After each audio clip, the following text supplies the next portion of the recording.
Story 1. This story happened quite a few years ago with me and my friends, but after reading several stories on this subreddit, I feel now is as good a time as any to share this post. In November 2019, a couple of my friends who I will call Haley, Rose, and Rachel and I were given an opportunity to travel to the Valley of the Kings in Egypt. It's worth noting that we are archaeology graduates. While our families and friends were excited and proud of us for being able to go on this trip, Rachel's family did not feel the same way. Rachel's younger sister, who I'll call Lisa, was the favored child in her family. Anything she wanted, her parents gave to her. While Rachel had to take out a student loan to pay for college, Lisa's parents covered her tuition only for Lisa to drop out 2 years later. Instead of continuing her education, Lisa decided to pursue a career as a model and social media personality on Instagram. When Rachel mentioned that she was going to Egypt with us and that our plane tickets and accommodations had already been taken care of for archaeological fieldwork, Lisa became jealous. She believed that a trip to Egypt, where she could take photos of herself for Instagram, would help launch her modeling career. Their parents sided with Lisa and demanded that Rachel give up her ticket, arguing that Lisa was more deserving of it. Rachel, of course, refused, explaining that the trip was already paid for by the foundation specifically for her and our group, as we were trained to do this kind of work. According to Rachel, she had multiple arguments with her family leading up to the trip. Eventually, she decided to leave home and move in with her boyfriend, now husband. I held on to our plane tickets since we were all meeting at my dad's place in the morning before heading to the airport. At the time, I was still living with my dad. That morning, as Rachel, Haley, Rose, and I were at my place, hanging out and getting ready, Lisa and her mom pulled up in their car and knocked on my door. They were there to demand one last time that Rachel hand over her ticket to Lisa. Lisa even had a couple of bags with her, fully expecting to join us. Before I continue, I should provide some context about Lisa and Rachel's family to help explain why they might behave this way. Rachel was the only one in her family who had actually finished college. She had to take care of herself for most of her childhood because her parents were too focused on Lisa. Their parents had originally moved from Florida to Los Angeles in an attempt to become actors, but after failing to find success, they relocated again for reasons unknown. Their dad now works as a truck driver, and their mom, I believe, works at a grocery store. Rachel's family never valued formal education and generally viewed academia as unimportant until Lisa decided she wanted to try college. As I mentioned earlier, Haley then interrupted their demands and firmly reminded them that this was not a vacation, but an archaeological trip. We were going there to do actual work. She also pointed out that the plane ticket and our accommodations in Luxor were booked under Rachel's name. She then asked Lisa and her mom some practical questions. How do you think Lisa is going to get on the plane? Who will Lisa be traveling with in Egypt? And where will Lisa be staying once she gets there? Apparently, despite not being friends with us at all, Lisa and her mom expected the rest of us, me, Haley, and Rose, to somehow convince airport officials to let her through, allow her onto the flight, and then take responsibility for her while in Egypt. I should also note that apart from Rachel, no one in her family had ever traveled on a plane before. Lisa and their mom had never been overseas, and the only international travel their dad had done was driving trucks to and from Mexico. That might explain why they didn't seem to understand how plane tickets or customs procedures worked, but that's just my assumption. I then pointed out to Lisa that if she really wanted to go to Egypt, she could simply buy her own ticket and book her own accommodation. However, Lisa insisted she didn't want to do that. She wanted Rachel's spot on our trip because she wanted everything to be paid for and didn't want to travel alone. Lisa and her mom eventually left after realizing that arguing and trying to force their way into our trip wasn't getting them anywhere. The four of us, me, Haley, Rachel, and Rose, then boarded our flight to Egypt. After completing our excavation at the Valley of the Kings, we had the chance to do some sightseeing. We visited Cairo and toured the pyramids of Giza, enjoying the experience after all the hard work we had put into the trip. As for Lisa, While she still posts frequently on Instagram, it seems she has given up on her dream of becoming a model or a social media personality. She now works in a warehouse, which is quite different from the glamorous lifestyle she once aspired to have. After the global health crisis, she did manage to go on vacation to Cancun. But beyond that, she hasn't had any major travel experiences. Looking back, it's still baffling how Lisa and her mom thought they could demand a fully paid trip that was meant for an academic purpose. But in the end, our trip was amazing, and Rachel got to experience an opportunity she worked hard for without it being unfairly taken away. Story 2. I am a 15-year-old girl, and I have struggled with my body and eating habits for as long as I can remember. I have been a chubby child for most of my life, and my mother, who is 57, never missed a chance to point it out. One of my earliest memories is of her joking that I was so chubby I could roll on the floor instead of walking when I was around 7 years old. However, my problems became serious when I turned 11 and started middle school. At the time, I was slightly overweight, but nothing too concerning. While my eating habits were not the healthiest, I did not care much about my body shape unless my mother pointed it out from time to time. In middle school, I faced a lot of bullying not initially because of my body, but due to my unusual personality and struggles with making friends. When I told my mother, she dismissed it with the usual, "Just ignore them." As much as I tried, their behavior was relentless. They created secret group chats where I was the subject of ridicule, stole my diary from my backpack, read it, and even tore pages from it. I had no friends to confide in, and that was when things took a turn for the worse. I found comfort in binge eating, particularly sweets.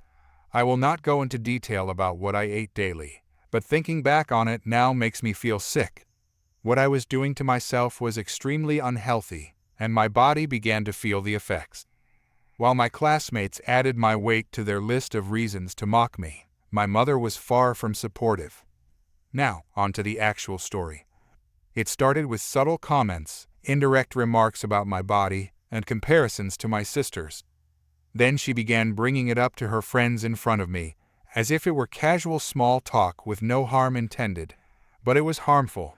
My mother had an aggressive demeanor, and both my sister and I avoided confronting her or pointing out her hurtful behavior because it often resulted in a tantrum. This went on for about a year, while I still did not care much about my body shape. But eventually, it got into my head. Hearing those comments over and over again, both from my family and classmates, led me to obsess over my weight. I began an endless cycle of starvation and binge eating. I would eat almost nothing for a week, only to become so drained that I would fall even deeper into binge eating. This made everything worse, leaving me in a constant bad mood. My mother, however, would cheer me on when I starved myself, saying I was actually trying and going on a diet. Keep in mind, I was only 12 years old. With no proper education on healthy eating, I thought these extreme diets were the right way to lose weight. This phase lasted for about 3 years. Luckily, middle school ended, and I chose a high school with a much better environment, where no one seemed to care about my body shape. However, my mother did not change. While she pressured my older sister, who was around 17 at the time, to go on a diet, she also intensified her comments about my body. I cannot recall a single conversation with her that was not about school or my weight. At the same time, I was going through puberty, and my body was changing. My chest started to develop, and while it may seem like a minor issue, my mother became obsessed with it. Since I have 2 older sisters, I rarely got new clothes and usually wore their hand-me-downs, which I did not mind until they stopped fitting me. That was when my mother started taking me clothes shopping, and this is where things became unbearable. Shopping with my mother is one of the worst experiences I have ever had. Whenever we look for clothes, she picks out the largest size of whatever she likes and expects me to wear it without question. I feel like I have no say in what I want to wear because, according to her, anything I like makes me look inappropriate. Her words. And while I am no fashion expert, I can assure you that my style is not revealing at all. At first, I tolerated it, just like I tolerated her comments to her friends about my weight. Then she started talking about my body to the shop workers, complete strangers. She insulted my body to strangers, without my consent, as if it were normal. It was always the same conversation. She would mention how my chest was too large for any clothes to fit me properly, how I should go on a diet so my chest would shrink, and how I would be such a nice-looking girl if I lost weight. She even told them that I wanted to dress inappropriately, but could not because of my size. Needless to say, I cried in the changing room every time. On the rare occasions when she caught me crying, she would yell at me at home, demanding to know why. When I told her I was uncomfortable with her discussing my body with strangers, she acted as if she had no idea what I was talking about. She would dismiss it with, "Okay then, I won't talk to anyone ever again," only to continue doing it the next time. But what frustrates me the most is that if I say I am crying because I do not like how my body looks, she has the audacity to ask why I have low self-esteem. She tells me I am pretty and would be even prettier if I just lost weight. I am now 15, and I have repeatedly asked to see a therapist because I am fairly certain I have an eating disorder. My requests are always brushed aside. I did see a therapist for a short time, but my mother mysteriously stopped taking me after a while. Since I realized I would not get the help I needed from her, I decided to take matters into my own hands. I despise the idea of going on a strict diet, and I find calorie counting to be stressful. However, I have been trying to eat intuitively for a while now, and it is going well. I have created my own path, and I am starting to like my body again, even if I still hate the way I dress. My relationship with food is not perfect, but it is far healthier than it used to be. I am in better shape, and I have learned not to cry every time my mother makes a comment about my body in public. Unfortunately, the comments have not stopped. Instead, my older sister, now 20, has started to join in. She has become obsessed with dieting and tracks every calorie she consumes. While I am happy for her if she believes she is engaging in healthy habits, I am not entirely convinced that they are truly healthy.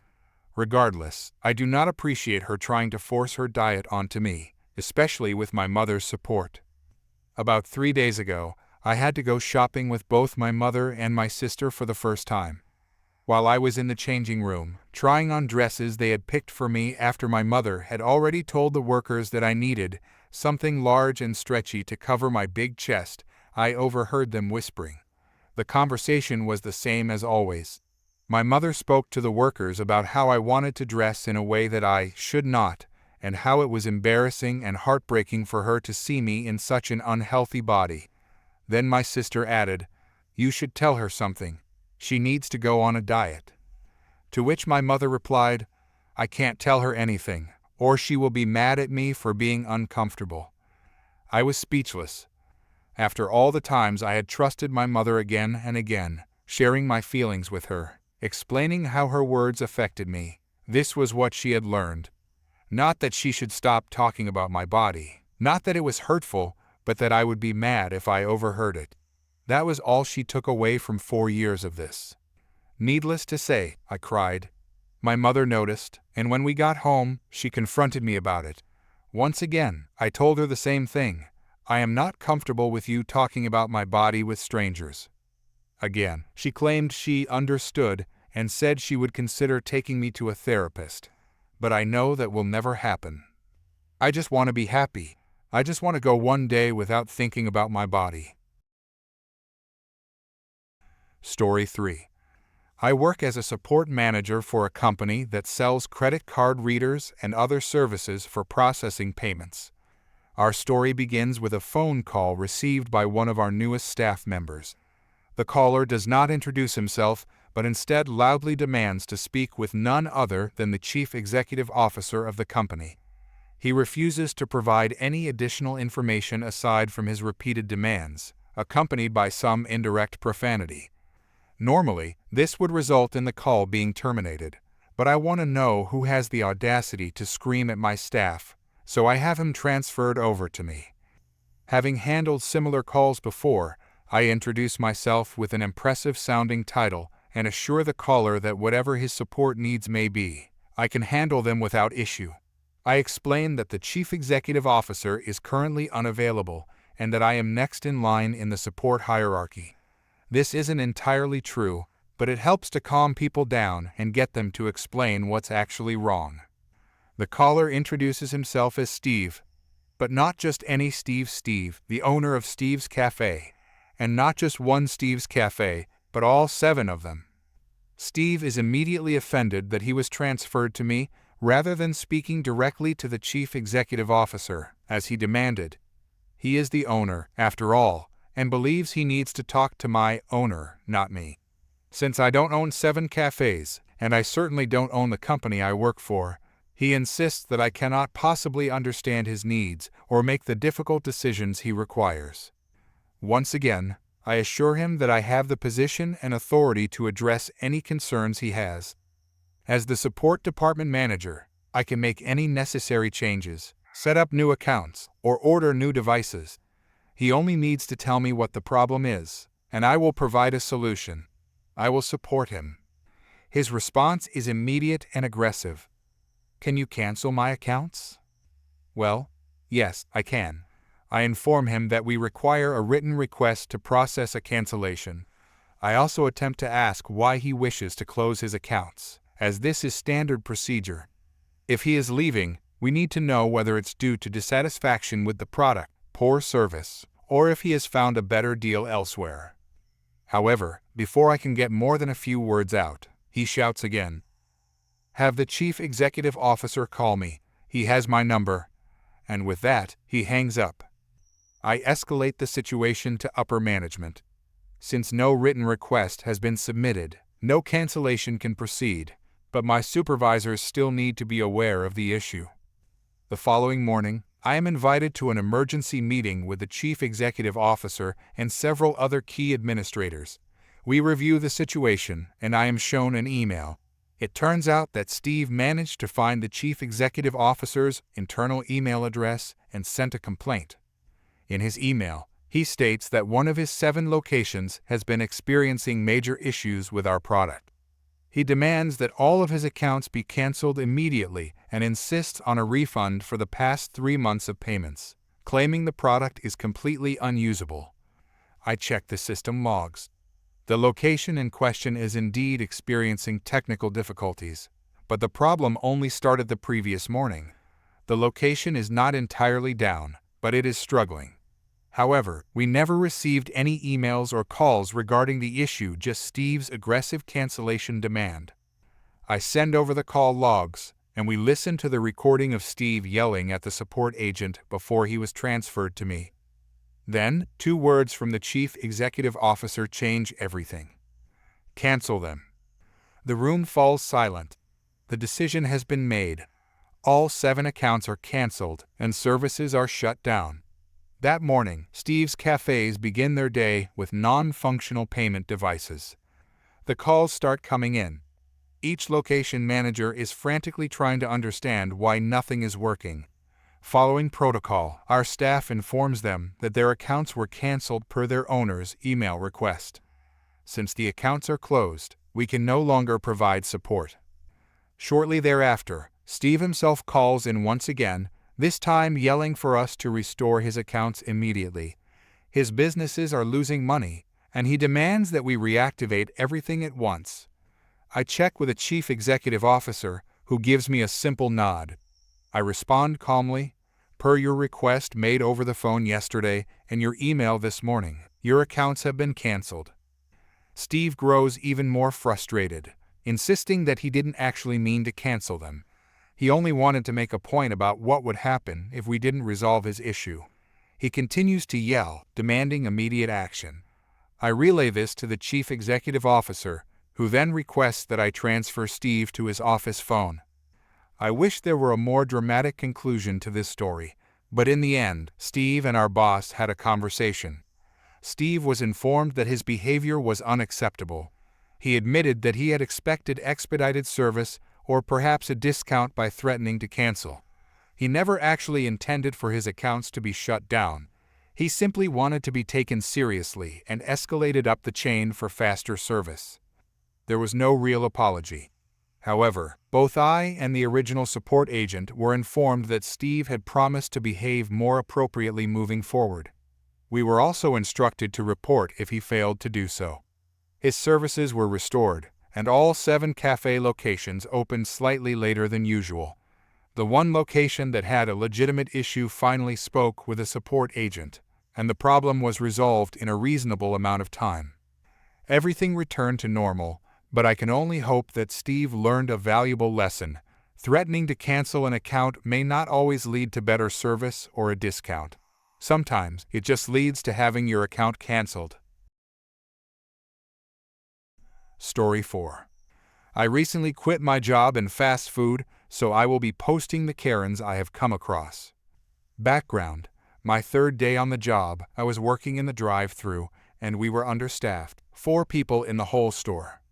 A lady comes through the drive, though at 9 p.m., we close 10. I was here earlier at 5, and you guys messed up part of my order, so I want a refund. Oh, I'm sorry about that. Do you have the food with you for the refund? Yes, but for the inconvenience of having to drive back here and use my gas since you got this part of my order, 3 pieces of chicken wings, wrong. I want a full refund for my full order. Let me grab the manager because I'm not authorized for refunds. Hello, what can I do for you? The manager asks. Karen proceeds to demand a refund for the full $50 of food, but only because we messed up on something that was worth $7. Do you have that food with you for the refund? Only the $7 food. Unfortunately, I can't refund food that has been eaten. Well, I can't help that my son ate it, so for the inconvenience, you need to do a full refund. Ma'am, I can't refund $50 worth of food that has already been eaten. I can only do the $7 for the food you returned. Where's your manager or someone higher than you? I am the manager, but no one higher than me will give you that refund. You can return Monday morning and argue with them. Karen cusses a storm and calls me and the manager incompetent because all we can do is work at a fast food place. The manager gives her a refund for $7 and takes the food. Corporate will hear about this. Great, can't wait to receive their call. Have a nice night now.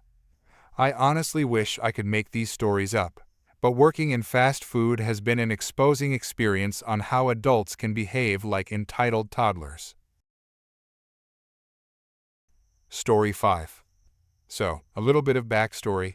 My friends, we will call him Adam for his privacy, birthday was on the 19th of August, and I eventually bought Call of Duty mobile points with my own money.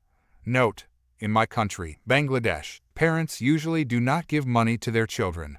I got a $10 Google Play gift card from my uncle last week, so I bought Call of Duty mobile points using it.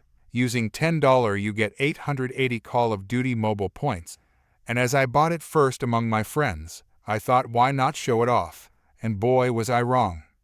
So, the day came for my friend's birthday. I got dressed and went to his house in my father's car. After I reached there, I was gathering my friends with me. There were other kids and people who were not known to me and were my friend's neighbor because they live in the same apartment. When I called everyone to his room, 2 of the unknown kids also came to me. I don't know why. After everyone was here, I quickly opened my phone and showed them that I bought Call of Duty mobile points. Everyone was happy, except one of the unknown kid, which we will call the entitled kid. He came to me upset and the conversation went like this. Entitled kid, can you also buy me it? Me, sorry bro, but can't. Okay then, you are gonna pay for it. We thought he was joking, but after a while, I saw a woman approaching me with the entitled kid, so I knew it was his mother. After they came to me, her mother said, Entitled kid, can you please explain to me why were you being rude to my kid and not buying him what he wants? Me, sorry, but I was not rude to him, and I do not want to spend my money on someone else. Also note that I do not have more money. I said that because I thought this was going to be interesting. Entitled parent, my son said you were swearing at him and saying that he was poor not to buy things. Sorry, but your son is lying. I didn't say anything like that. What did you just say? My son didn't lie in his entire life. Buy him the thing he wants, or I will have to talk to your parents about it. Do whatever you want. Your mother didn't teach you any manners of how you should talk to elders. And why don't you share what you have? You have way more things that you don't need. Do whatever you want. After the conversation, she went away and me and my friends started to play again. Also, Adam told me that they were one of the worst families in the apartment. Soon my friend's mother called us to cut the cake. And before he even cut the cake, the entitled kid did something horrible. Entitled kid, your friend didn't buy me points. Now this is what you get. Then he takes the cake, throws it out to the floor. Everyone was surprised. The entitled parent was like, "You did the right thing," telling to his son, as known as the entitled kid. Adam's mother and the entitled parent argued for 10-20 minutes. After that, she was kicked out of the house. The entitled parent was like, "I am going to call the police on you for kicking me out of your house," which obviously she didn't. After that, the party was soon over, and I went to my house, so did the others. And oh boy, it was a fun day. Story 6. This happened when I, 20 at the time, female, was a junior in college. Here's some context. I had taken a long weekend trip to Florida with a friend of mine to visit her brother and go to the Universal Studios Fright Night Halloween event, which was awesome, by the way. We had an amazing trip, and we were on the plane about to head home. This was only my second ever time with air travel. We didn't have much when I was growing up, so vacations were not a regular thing, and the ones we took were low-key. So, there I was, just excited to be flying in my coach seat, waiting to take off, and we kept waiting. It became clear that there was a problem with the plane when the flight attendants started calling various passengers to exit to be placed on different flights, so they'd make their necessary connections. Eventually, after around 40 minutes, it was just my friend and I plus around 6 other people. And then it was our turn to leave the plane. We were sort of near the end of the group tromping back out into the waiting area. One couple, probably in their mid-50s, had stormed up ahead of us, and by the time my friend and I emerged from the gate entrance, the rude husband was already berating the pair of attendants, who, to their credit, remained poised and calm. They tried to reassure him, but he was talking over them. "This is unacceptable. You better get me the same seats we had on that flight." He had the first row in the coach, the one with no seats in front of it, and therefore with extra legroom. By then, the rest of us had gathered around, and the attendants began addressing the whole group, offering reassurances, filling us in that there was a critical problem with the plane, which made me very glad for the change, despite the inconvenience. The rude husband was going off through all of this, and when the attendants left to make arrangements for us all, he and his wife sat there, and he continued his commentary to his poor wife. "Unacceptable. How dare they? Have better seats." And so on. Shortly, the attendants returned, and the man practically rushed them. "I demand you to make this right." The attendant smiled and said, "You guys are all set, sir," and she smiled at him specifically. "I'm very happy to tell you that we have a flight leaving shortly, and we were able to give you and your wife the exact same seats as you had booked on the previous flight." "I should hope so. That's the least you can do." And he huffily returns to his seat. Meanwhile, the rest of us are just waiting. The attendant then turns to us, and she says, "And I'm happy to let everyone else know that you'll all be flying first class with us today." Rude husband was furious, and immediately jumped up to demand why they weren't flying first class, while the rest of us just sat there in a state of stunned glee. The attendant just informed the man that she'd given him his request, and didn't stick around for more abuse. The wait wasn't long, and soon my friend and I were boarded into the Unicorn, fabled place that is first class. As a poor, air travel newbie, it was like some fantasy land, huge seats, real hot washcloths, and though we were underage and couldn't partake of the free cocktail, we did get to choose from a basket of distinctive Pepperidge Farm cookies. And the food, we got a whole meal, which was truly delicious, with real crystal salt and pepper shakers at each place setting and actual metal cutlery. Meanwhile, the rude husband is irate. My friend and I were in the last row of first class, which only had around 8 seats, and we could hear him heaping abuse on the coach attendants, going off on how those kids don't deserve first class and how they should have gotten them. They're older, they should be respected, not some kids. Someone else who was in first, not from our original plane, caught on and was quite tickled with the man's ire. Then, the best part of all happened. The flight attendant in our section overheard the rude husband's tirade, with language specifically directed at my friend and me. Who do those kids think they are? As unworthy of the honor he should have been granted. The attendant shook his head and addressed me and my friend. I'm sorry about that. Let me take care of this for you. And he closed the curtain to the coach cabin. Rude husband realized what was happening, which made it even better. I got one last look at his red, irate face before he was gone forever. It was glorious.